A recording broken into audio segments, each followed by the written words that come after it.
Hi, thanks. Good afternoon, all in one, and welcome to the 1Streetworks presentation. We're delighted to have so many of you joining us on the call today. I think this will be an informative and exciting part of our history.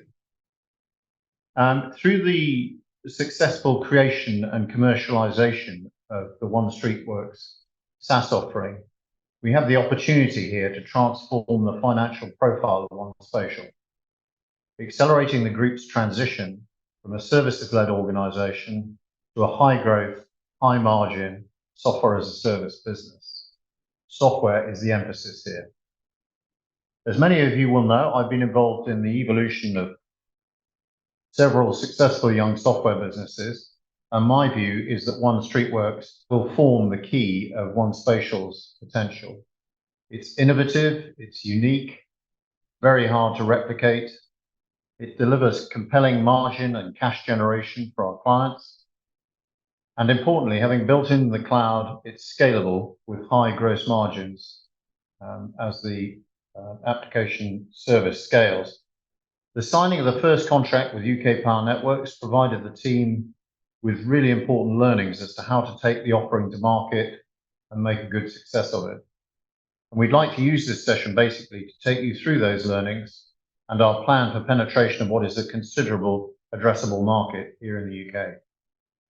The team and I look forward to taking your questions at the end of the session. And on that basis now, I'll hand over to Claire, who's the Chief Executive Officer of 1Spatial. Thanks very much, Andy. So yeah, we've got a packed agenda today, and set out on the slide is what we're going to cover. So I'll be kicking off, and then the opportunity with 1Spatial, and a short demonstration is going to be carried out by Andy Fennel. Andy Fennel has been with 1Spatial for 2 years now. I brought him onto the team because of his expertise within the Streetworks, roadworks industry, and his experience in bringing new products to market. We've then got some customer case studies, specifically with UK Power Networks, and we've got some Q&A with Dooley. And then it's back to me and Stuart around our ambition, our FY25 key priorities, financial framework and outlook. And as Andy said, we've got some Q&A.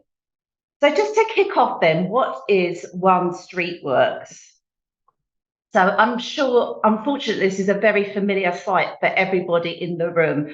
And I'm afraid to say it's just increasing and increasing all the time. And Andy will talk about the drivers for that in a moment. But those cones and traffic lights aren't just set out any old way. It's governed by this red book, this code of practice, and this is a legal requirement. If you don't comply with this, you can have serious fines or other implications. So if you want to dig up a hole in the road, you have to set out these cones and lights in compliance with that book. You have to send something called a traffic management plan off to the local authority together with a permit to do that. And that is what we've created in 1Streetworks, an automatic plan, and there is a picture of it there.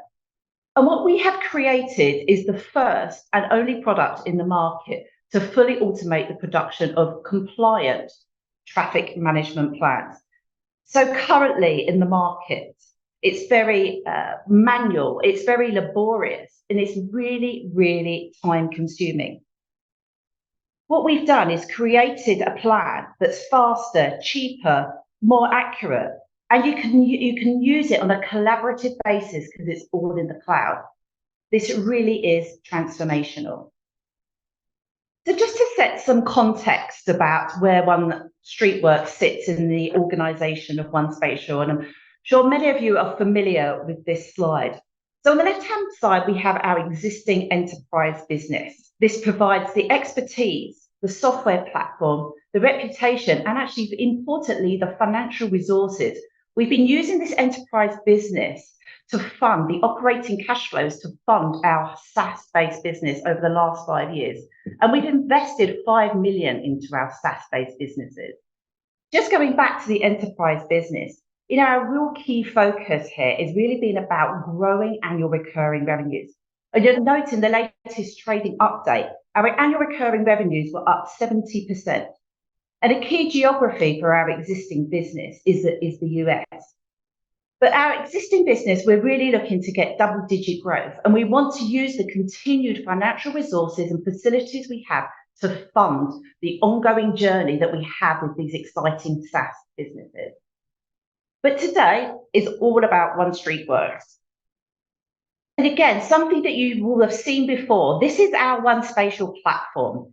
1Streetworks is underpinned by our patented rules engine, 1Integrate. And you can see how it's brought together. We bring in data, the bottom left there, from Ordnance Survey. That comes into our rules engine. We encode the red rule book into our rules engine, and then we create a SaaS-based solution for 1Streetworks. It's really important to understand that this is underpinned by 1Integrate. What we have done is very, very hard.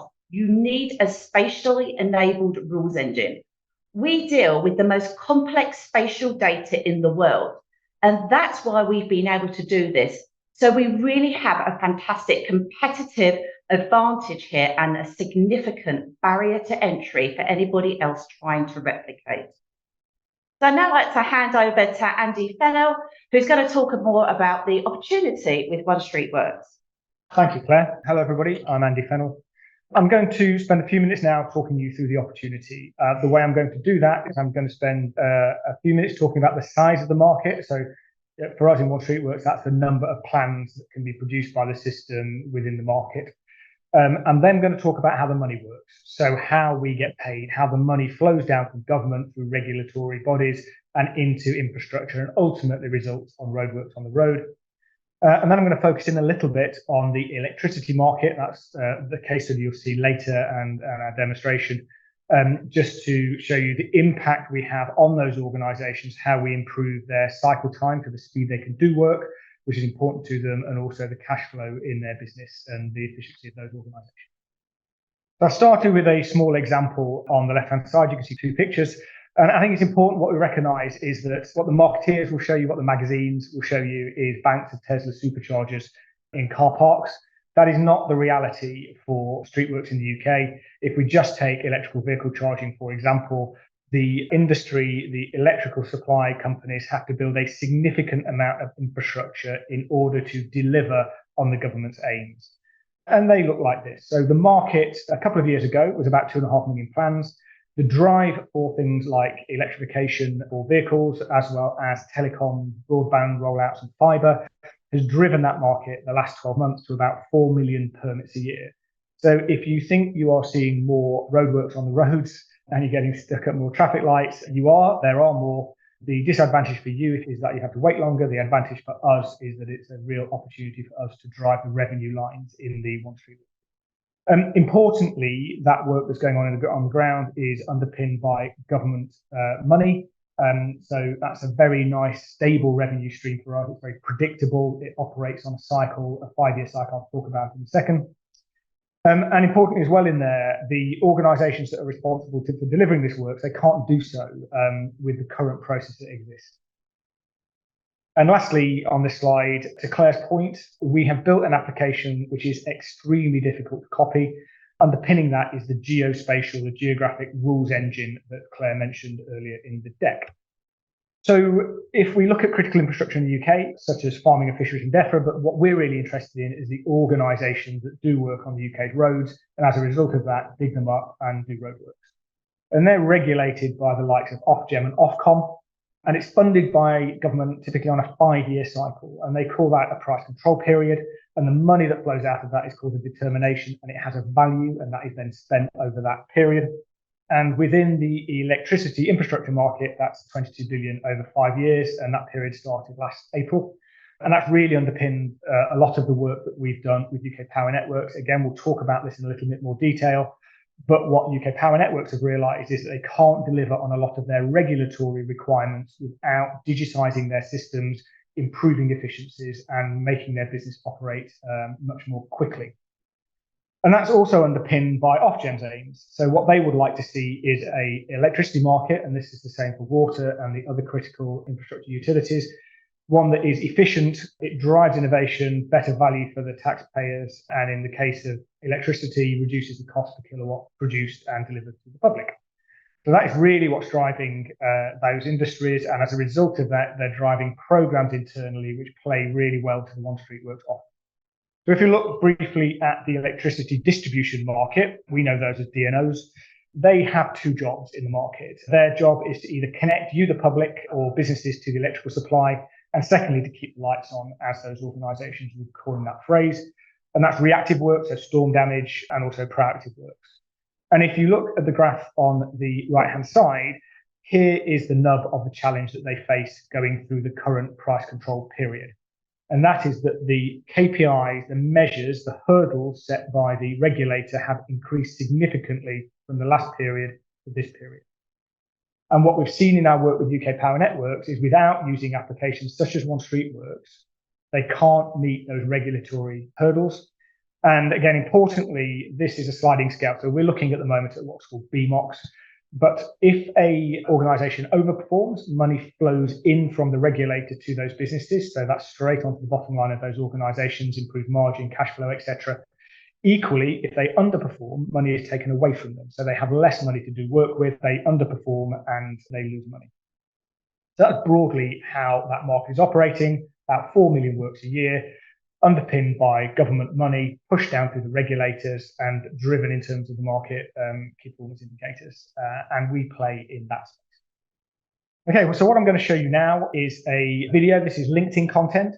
So you will remember we made an announcement to the market a few weeks ago now, and the eagle-eyed amongst you will have seen, I hope, the LinkedIn article. But if you haven't, here is what UKPN have to say, and this is one of the operatives, have to say about the use of the 1Streetworks product in their day-to-day job. My name's Tanya and I'm a surveyor for the Small Services Connections Department at UK Power Networks. My role is important because I have to safely design traffic management to allow our customers to have the connections that they need. The tool has allowed me to do this safely for our workers to complete the works and also for the pedestrians and road users to be safe as well. This is where we'd be digging the hole. So what I do to create the plan, I put the location and I put a plan start date, typically around 4 to 6 weeks away.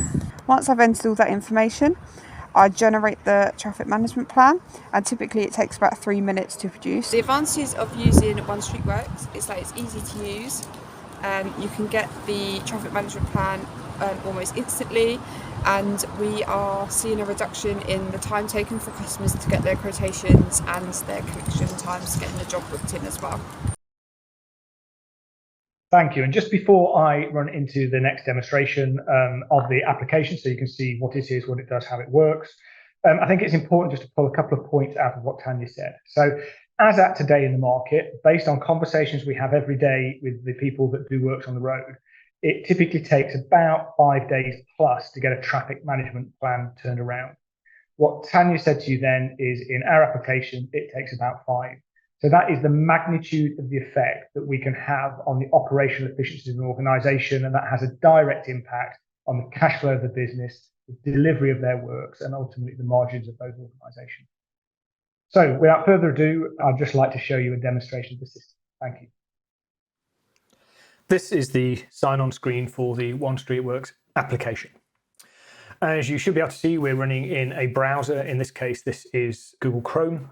The application will run in any browser-enabled device, so it'll run on desktops, laptops, MacBooks, but also tablets and mobile phones, as long as they are browser-enabled. Before I log onto the system, I just want to give you a little bit of background about what you're looking at here. So the system is built in Microsoft Azure, and that's for the purpose of keeping it resilient, making sure it's up and running 24/7, 365 days a year. Because we have teams out there in reactive works that are doing works at 11 PM on a rainy November evening when a storm has blown through. The system is collaborative, so there is no limit to the number of users that can be collaborating on an activity in here. And that's really important. So typically in the market, the traffic management plan is the last thing that's done, and that results in many job errors and job aborts and fines, as mentioned earlier in the presentations. So philosophically, what this allows us to do is have anybody involved in the delivery of a piece of work inside the system with a live digital twin of the works that are going to happen. And it means we can start the planning phase much earlier in the delivery and make sure that any issues are identified and ironed out well before the cones get on the tarmac. So without further ado, I'll sign into the system and talk you through what you are seeing here. So we are streaming in Ordnance Survey master map data. So this is coming direct from Ordnance Survey in a live feed, and it is the most up-to-date Ordnance Survey mapping available for the streets of the UK. And that is fundamentally important because when we are delivering works, we need to make sure that we're using the latest data so that those works are safe. And traffic management really is about two things. It's about separating the public and the workforce and keeping both safe so they can go about their day-to-day business in safety. So I'm just going to orientate you around the application. I'm not going to go into too much detail here because I'm aware that we have a bit of a time limit on this presentation. In the top right is a lookup. So you can look up a location around the UK just by placing in, for example, the postcode, like so. No prizes for guessing where I live, and it will return those for you. And then on the opposite side, we have a menu here, top to bottom. I won't cover the first three buttons, that flips the map round and zooms in and out, but these are the ones that are important for delivery of works. So the first one of those is jump to location. So we've spoken a little about reactive teams. And if you are stood at a roadside on, as I said, a rainy November evening, and you click this button here, it will center the map at your location. So it's a very simple process then to draw the works area on the ground, press the button on the system, and to have a traffic management plan done for you in a couple of minutes. I'll just zoom the map back out for the purpose of the demonstration. Our next button is a location button, and we translate for location systems. Most infrastructure organizations operate on X and Ys. That's how they locate their assets, whether that's a electrical substation or a water valve, they run on X and Ys. But we also translate dynamically grid referencing, what three words, and long and lat. And what three words is important in this process because many organizations now use that coordinate system to get teams to a place. Less of an issue in built-up areas where postcodes are very accurate, but if you're operating in any kind of rural environment where it's a mile or two between the next property and the one you're working on, making sure that we can get teams accurate to a location is important. So we put a what three words address in there, and that means that you can run a sat-nav system, something like Waze or Google Maps, to get you to that location accurately. And that reduces the amount of errors, it improves efficiency in the delivery, and it means that everybody gets to the right place at the right time to do the work. The next button up is around view options, and we use that when we're in the planning. And the last one is a layering system. So I'm just going to zoom in on Derby in the center here, just to show you a little bit more detail, and that will explain how our layering system works. So we can turn on a number of layers in the system which aid in the planning process.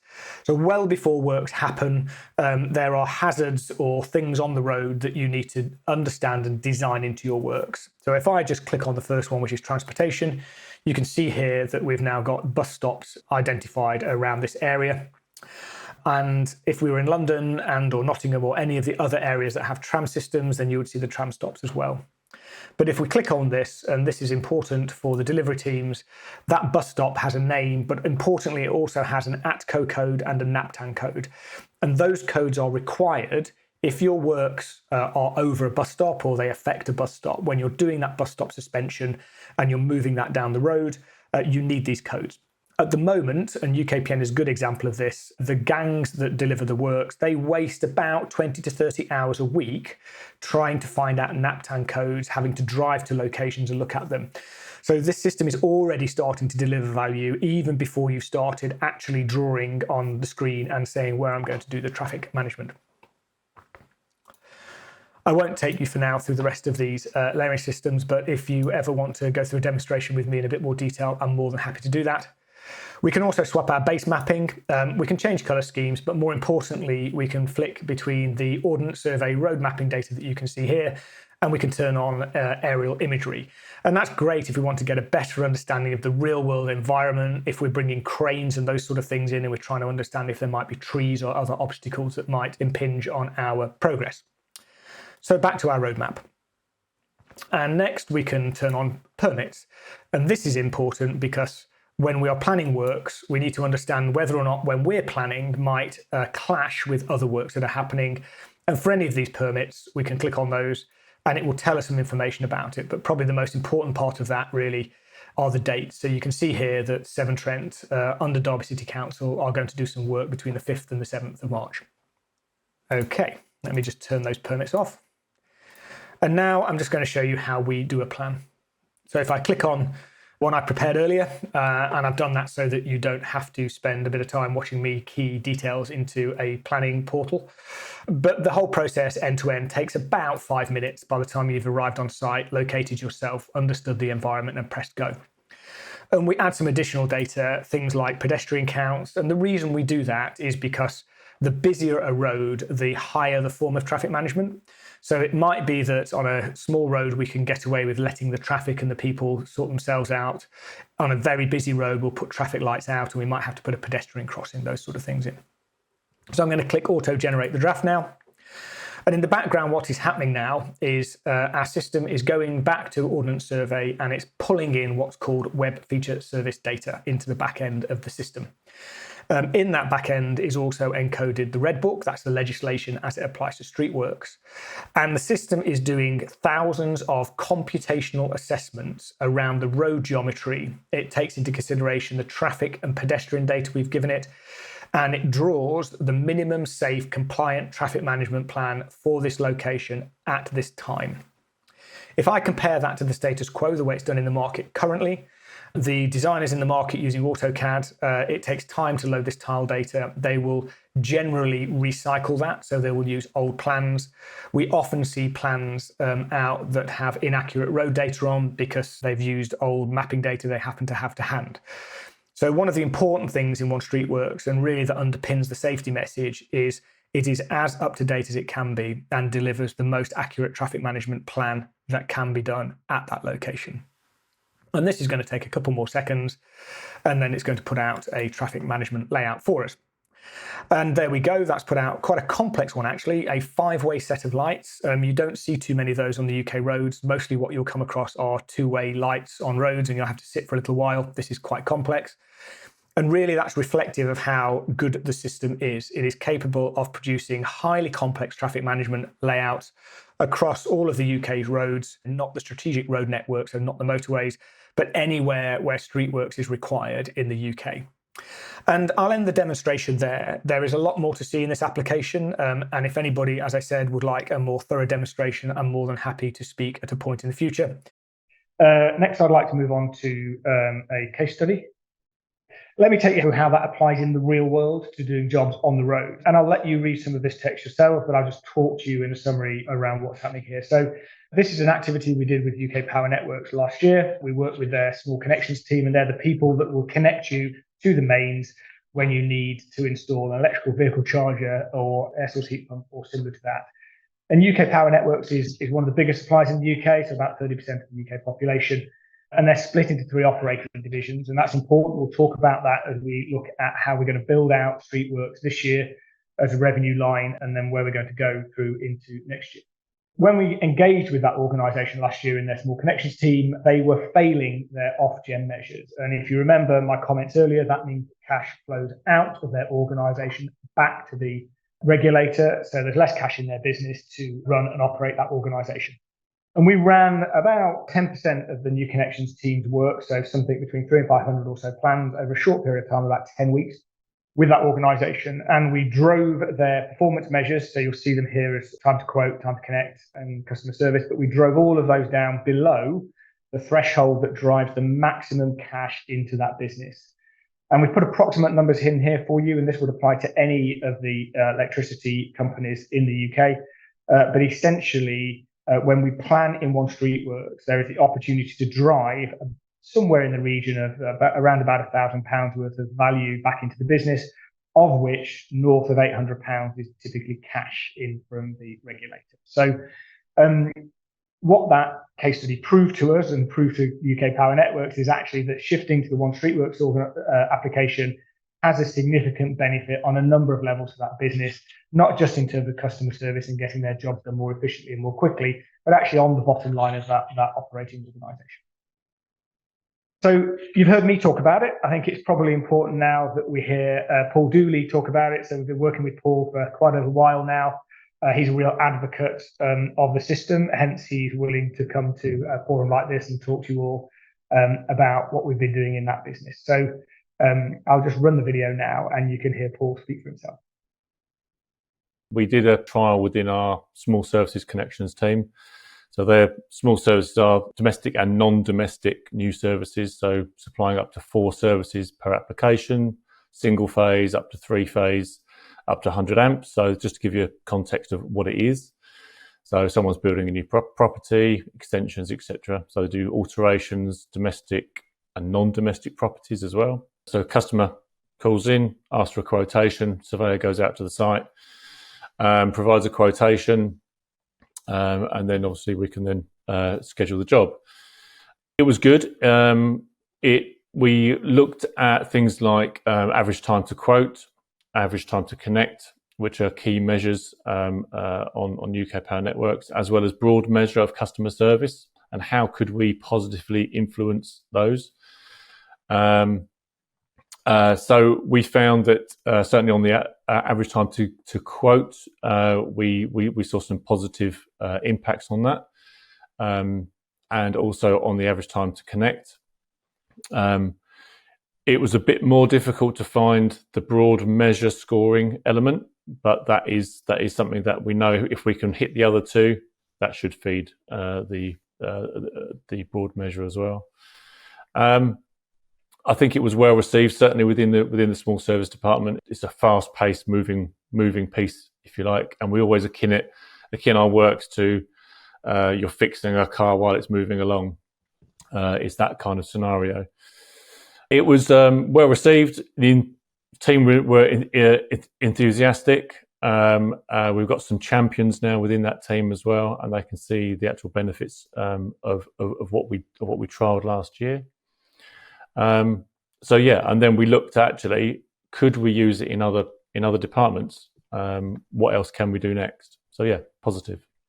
We approached for external funding to actually fund this 12-month program, which we were successful in. We looked at some of our other departments there, so things like highway services, small connections, the low voltage proactive jointing teams, street lighting faults, etc., etc. So there's lots of other teams that we need to engage with within the business. Because of that, we've set up a steering group combining representatives of those departments. What we've found is actually we're not going to do this everything in one hit. That's just not practical or feasible. And so we've engaged with each of those teams individually over the last few weeks, starting with highway services and the disconnection team, and moving on to say the link box team, so link box replacement team, and then the LV teams, and so on and so on. So we're hitting them off steadily and quite slowly, I would say, but that's a good thing. What we're finding is how we're engaging with those teams and then their feedback is actually we can engage with them in slightly different ways, and they can use your system in slightly different ways, and that's quite exciting. So from a small service point of view, connections as we did last year, surveyor going out, etc., etc. That's one way of using the system.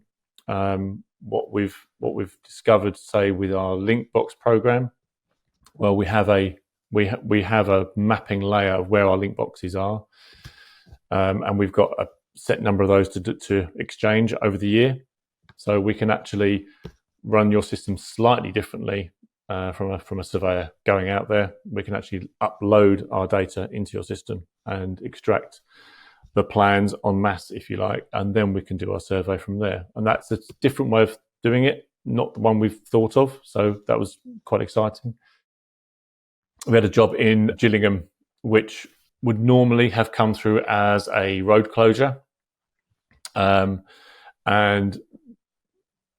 the scheduler within the office used 1Streetworks, put the job in, and it was returning a job with two-way lights. It was a bus route.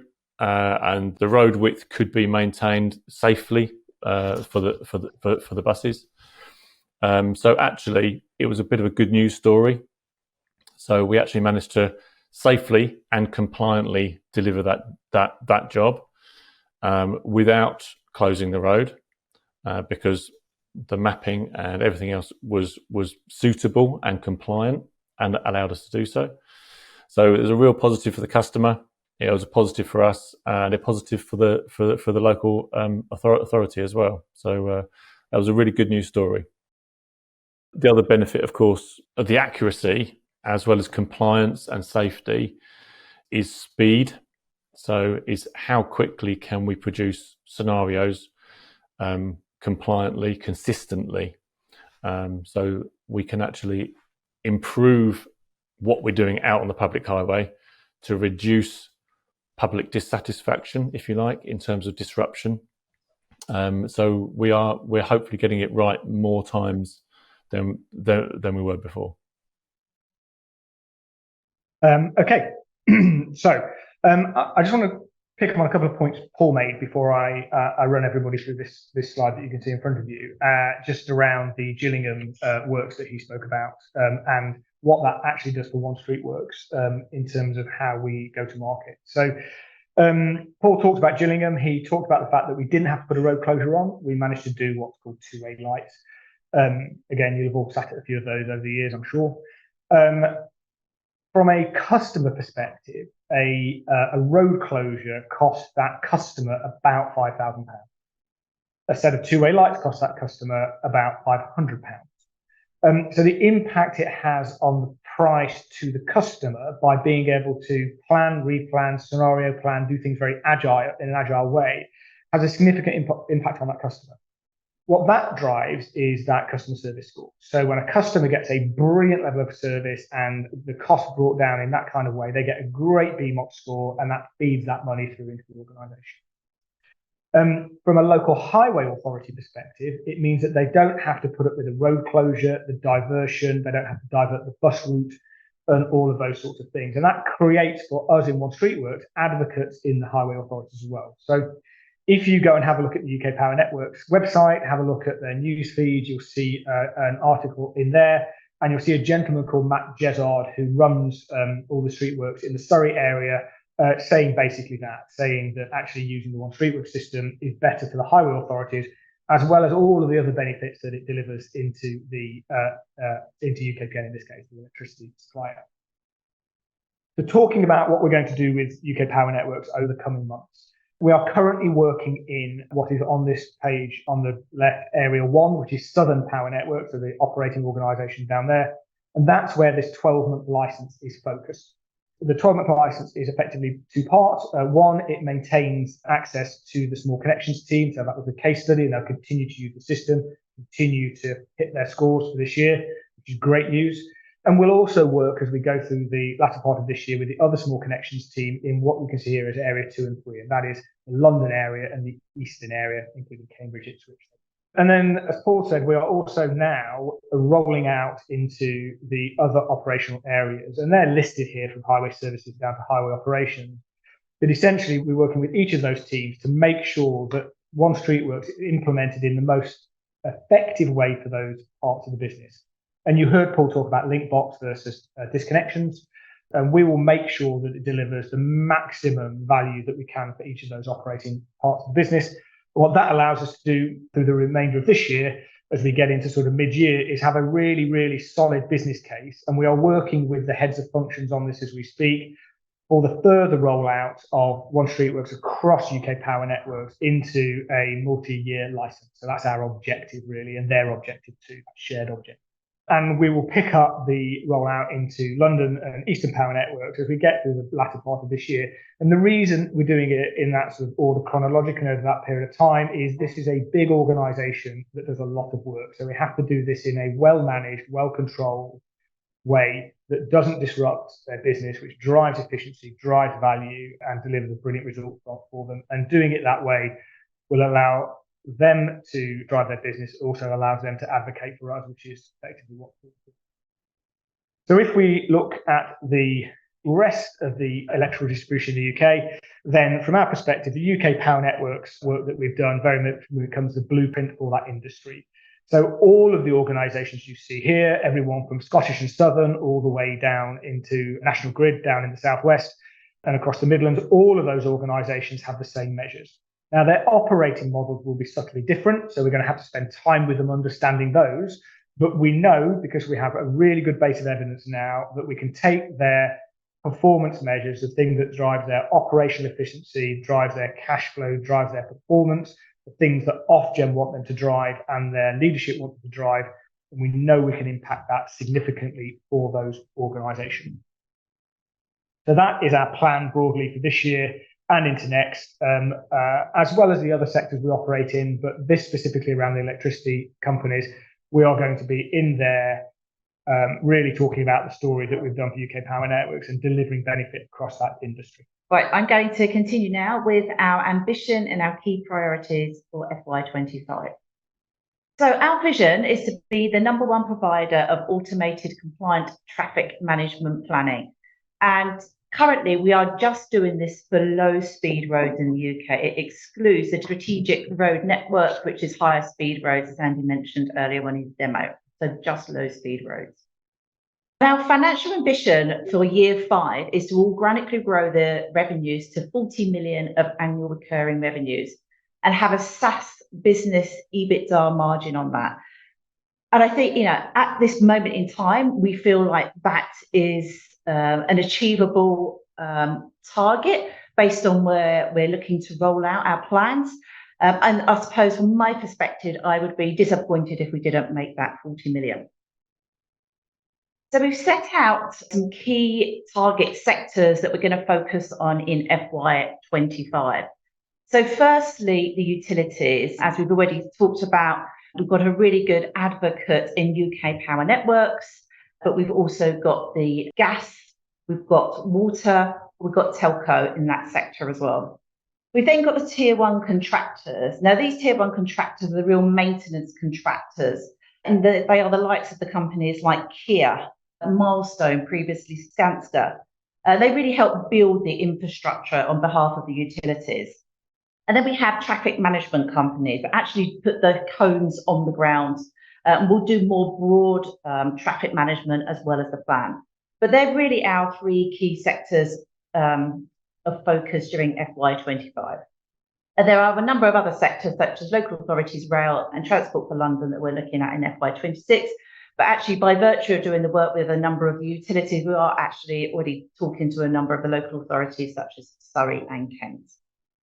So what are our key priorities in this financial year to get there? Well, firstly, it's to do that expansion work with UK Power Networks that Andy talked about a moment ago. And, I really enjoy this part of the work, going to Maidstone and to their depot. And I'm really involved in a number of the meetings. And I specifically really enjoyed the last steering committee call that we had, where I can't remember whether it was Linkbox or one of the heads. Her name was Vanessa. And she was talking about the training that our team had rolled out. And she said that she didn't take any notes during the training, but she went back to her desk and she thought, right, I'm going to do a plan of some roadworks I did that was fairly complicated the previous week. So she said she went into the system, she did it, the plan came out, it was absolutely perfect to what she had done. And to me, that's brilliant. That's what we've been, aiming for, and it's just so exciting to hear. And I'm going to be making sure that we really do, nurture and work with UK Power Networks, because it is just so important going forward. And we're really going to use that advocacy to help us with our sales and marketing more broadly. So the best marketing you can do is get your customers to do it for you. And obviously, we're going to really use UK Power Networks to help us with that. We're also going to expand by our sales team. So we're looking to take on 4 to 5, really good heavy hitting salespeople this year. We've got one already and a number of others, just about to take on. And we're now getting people approach us because everybody's seeing what an exciting product this is and everybody wants to be involved in this. And we'll obviously continue to invest in marketing. We will go to some of the key events around the UK for Streetworks and utilities during the course of the year. And then it's really important this year that we deliver trials and convert these into commercial contracts. So just to look into that a bit further, we've currently got 4 trials ongoing, and we've got visibility of another 10 to commence in the first half of the year, and we're really actively managing these opportunities. And we're targeting with specific key account planning to really manage risk. Now, one of the lessons that we really learned during the UK Power Networks is working with a regulated organisation. It's very difficult to just go ahead, have a trial and then land a big contract. You've got to work with them to do the business case for the next year's budget, which is what we're doing now. They do have pockets of money and innovation money they can find. So that's how we got the sort of £350,000 12-month license that we spoke about earlier. So that's just an example in a utility where you have a specific buying cycle, but big lesson learned. We understand more how that's working now. But we're also working with, as I mentioned earlier, the tier 1 contractors. We're having quite a lot of good traction with them. You know, their buying cycles will be, from our initial contact with them, will be easier. So, you know, many of them are privately owned, and there's really strong reasons why that they would want to contract with us quite easily. A lot of them are really missing their SLAs, the time spent to get this traffic management done, you know, 5-10 days, and we can do it in minutes. So we see those as having good traction. So a planned approach, but across the, you know, 3 key sectors that I talked about earlier, and again trying to go with some small, some medium and large organisations within those sectors as well. You know, it is much easier to get a smaller licence than a bigger licence through approval levels. So as in the third bullet, then you're going to see some deals hopefully come through during the course of this year, next year. You know, even 100k one will be good, but you will see up to hopefully 3 million type annual recurring revenue deals coming through. So, really exciting, really transformational. So really what FY25 is about is really building these foundations for the solid recurring revenues in FY26. So now over to Stuart for the financial framework. Thanks, Claire. So just to summarise the financial model based on what everybody said so far today. So this is our first pure SaaS offering. And at the moment, what we're doing is we're targeting about 10% of the addressable market over the next 5 years, which should lead to 40 million or so of annual recurring revenue. The margins that we're talking about in terms of this business are significantly higher than our existing enterprise business. 10 million or so will drive some very significant gross margin and EBITDA margin contribution, which should be transformative to the overall consolidated business. In terms of our investment to date, we've invested about 5 million in the cloud platform. So that comprises the cloud platform itself that supports the 1Streetworks offering and our other SaaS solutions, NG911 in the US, for example. Going forward, we expect CapEx to be around 500,000 approximately, based on our current run rate. That's based on the current low-speed roads. As we expand out, it may increase. Currently, our plan over the next 24 months is to focus on that area. As we continue to grow the revenues, that should translate into very significant cash generation as the adoption grows across the sectors that we've been talking about. As I mentioned then, the expansion plans over the coming years will be funded through retained earnings. So if we're talking about other areas such as the high-speed networks and other geographies, and we've mentioned already Canada, which has comparable data, but that will be funded through the cash generated from the low-speed road offering that we're talking about today.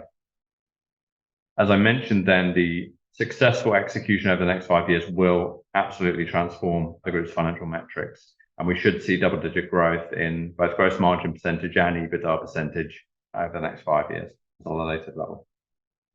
This slide, some of you will be familiar with, but just adding a few points in there. So this slide effectively summarises our revenue profile as it currently stands and where our ambition is in the future.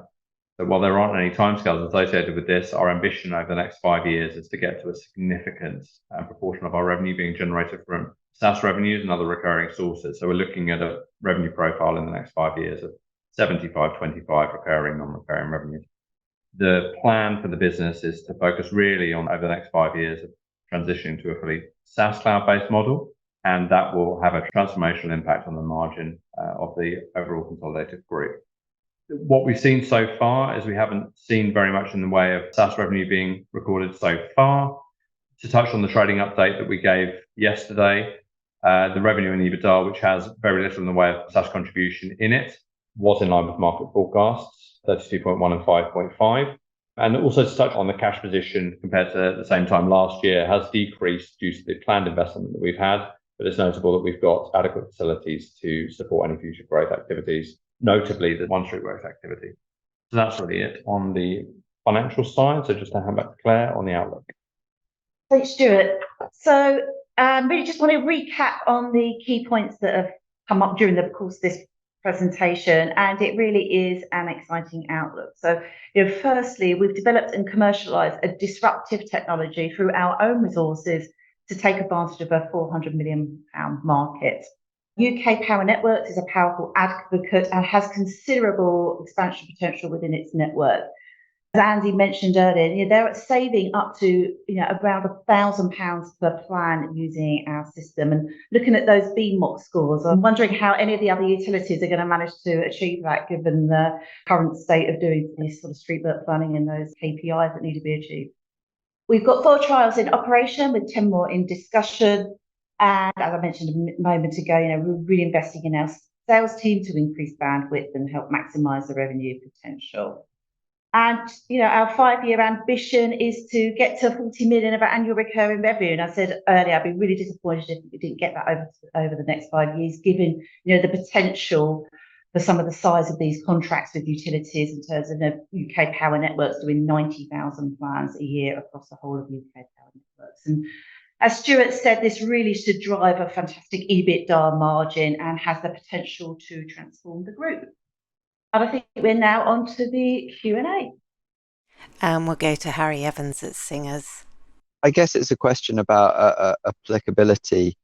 And out of the trials or UK Power Networks today, I wonder whether there's been any relationship or where there's been greatest uptake for 1Streetworks in terms of whether customers are particularly using it for where complex plans are involved and or all plans are involved. I'm just thinking to what extent I can completely understand how in the example of there were 5-way lights, okay, well then it speeds the process up.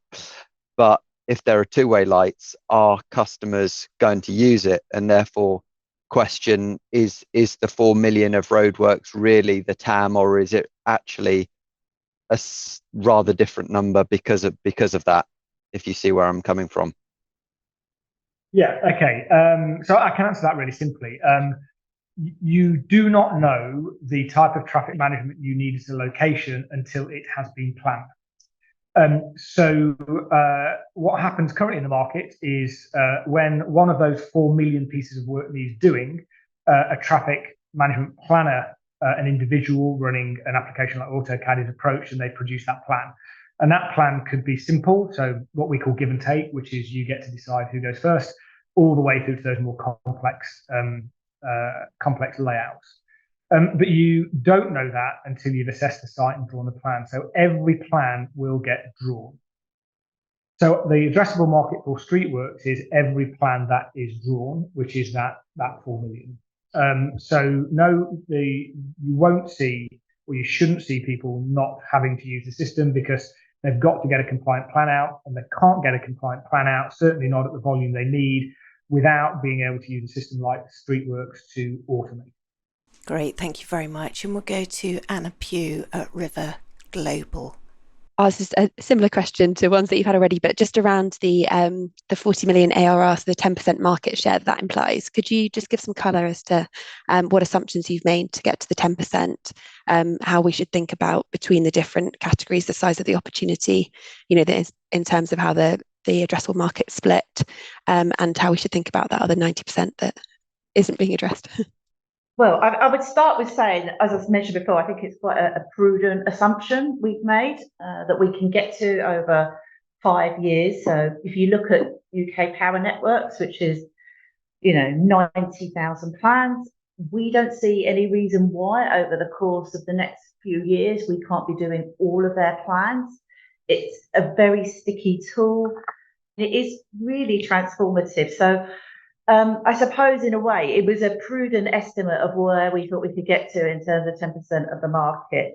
No more further analysis, I don't think, than that, Stuart. No, I don't think so. I mean, Claire mentioned 9 million for 90,000 plans within UK Power Networks, and we had a slide up there previously with the 10 DNOs that we see across England and Scotland, basically.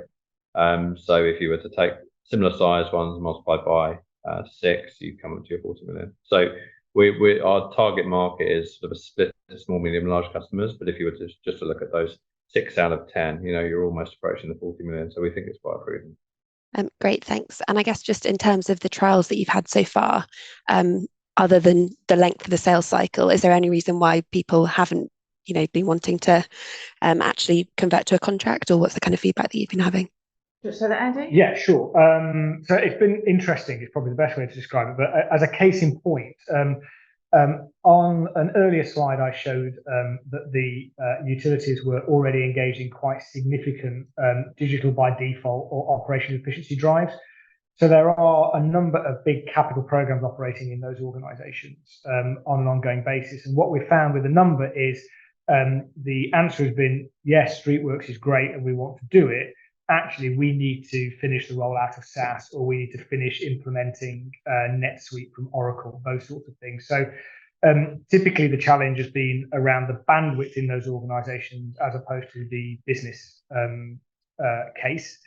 And our philosophy when we've come to developing those sales really is to work with the organisations that are ready to go and are up for it, and we're able to drive it through. And if we have an honest conversation with the business and they say we're not ready yet, then we don't try and force it to them. We very much back off, say that's absolutely fine, and we find the next one that is ready to go. So to build traction in the market for us, to build the revenue lines and the profit lines we want in this business, we will work with the organisations that are ready to go, and those that we can prove the business case but are not quite there yet, we will just pause until they are.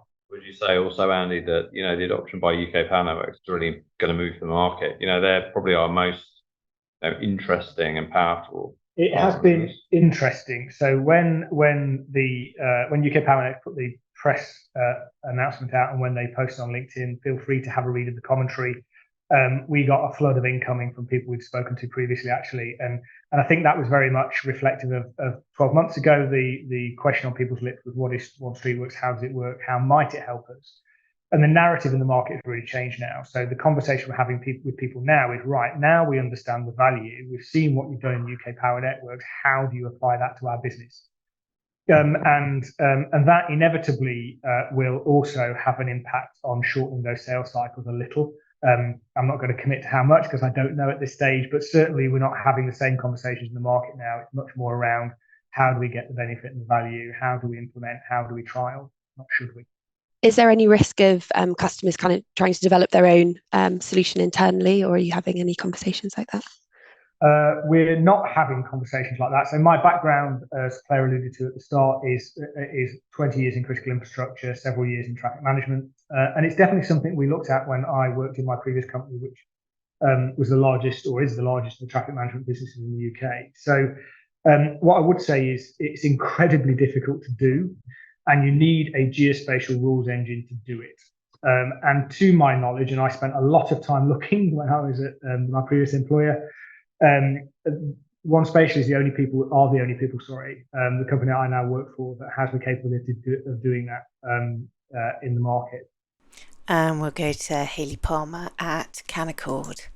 Andy, I think you might have just kind of answered the latter part of my question in that previous question, because I was just going to ask about, I guess, the education that's needed for the customers, because there's clearly a really strong ROI story there, but I guess where you're disrupting typically legacy manual processes, sometimes it's difficult to kind of get people to move to automated processes, just to understand whether there's a lot of market education that's needed for people to know that there's a solution out there. And then I guess also, who are the key stakeholders within these organisations that you're selling to?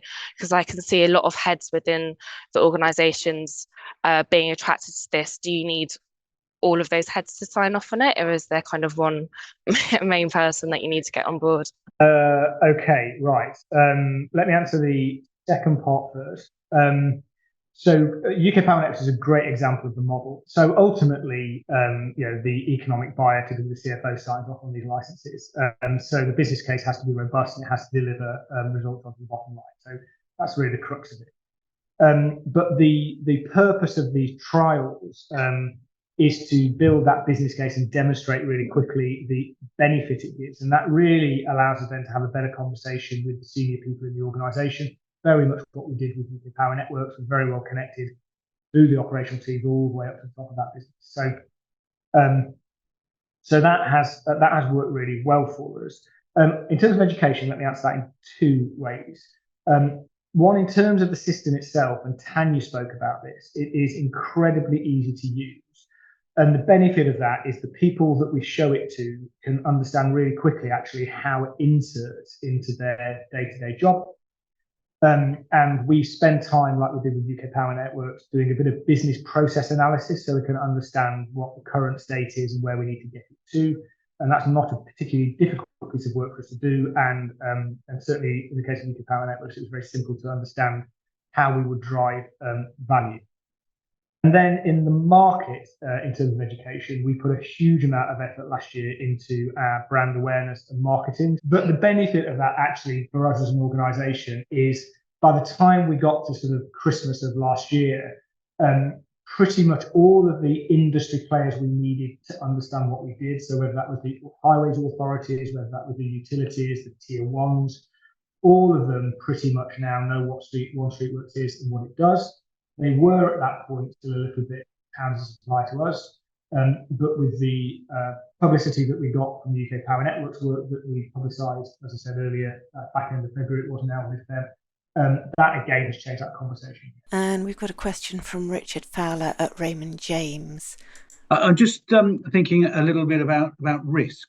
What risks, if any, do you accrue if the plans that your software produce, or a plan that your software produces, results in some, I don't know, road traffic accident or something? Does that come back to your door, or does that stay with your customer? Okay, now that's a really good question. So the model in 1Streetworks is no different than the model that operates in the industry today. Shortcutting to the answer, the responsibility for the safe deployment of traffic management on the UK's roads resides with the operatives, so the people in the trucks that put the cones on the ground. They have to always and should always ensure that what they put on the ground is safe and manageable. If they have any concerns, they do one of two things. They either adjust that traffic management within a degree or two, or they abort that job. They say it's not safe to continue. So whilst we produce a compliant traffic management plan in our system, that plan is then approved by both the local authority, so that the permitting authority as being appropriate for use at that point. It's also then approved by the customer and their qualified individuals. And lastly, the operative that puts it on the ground, who is also qualified, makes that value judgment. Is it safe on this day? And an example where it might not be safe on a day is, for example, somebody's hired a skip and put it outside their house, and that's now meant that it's compromised the working zone. It's taken us too close to a junction or something. So they have to exercise common sense and the legislation when they install. So that's the answer. No change to the existing market dynamics. Ultimately, the operative needs to make sure it's safe. There are multiple checks and balances as a plan goes to ground across the various authorising parties. Great, thanks. And in terms of feedback from your trials, was it generally the case that your plans worked in practice? Yes, yeah. And the example, I mean, we have pictures as well of some of these, but yeah, our plans go to ground. The authorities. So if you look at commentary from people like Matt Jezard at Surrey, I think what the authorities get is they get a higher level of consistency from the planning cycle out of Streetworks. It makes it much easier for them to assess whether or not the work is appropriate. And plans that go ahead are permitted more quickly. The work that we do in UK Power Networks, they haven't had any of the plans out of the system as yet refused. And in fact, the only debate we've really had is when we've said, actually, we can do this more efficiently out of the 1Streetworks system than you're currently proposing. And I could get into some of the behaviours in the industry more generally that drive some of the behaviours, but that's a conversation for another day. Thanks. And just a quick one for Claire. So the 14 mil of recurring revenues that you're looking for from this business, the whole thing's news to me, but that compares with the 32 mil of revenues you've just reported for the whole group. Is that am I right there? So yeah, we've got 32 million in our enterprise business, and then the 40 million of SaaS revenues would be on top. Great, thank you very much. And that's the end of questions. Andy, do you have any closing remarks? Just to say thanks to everybody. It's a very, very exciting time for us. And as you can see, the team are very, very committed to trying to get this 1Streetworks really embedded in the market. So may the force be with us. And thanks everybody for coming along.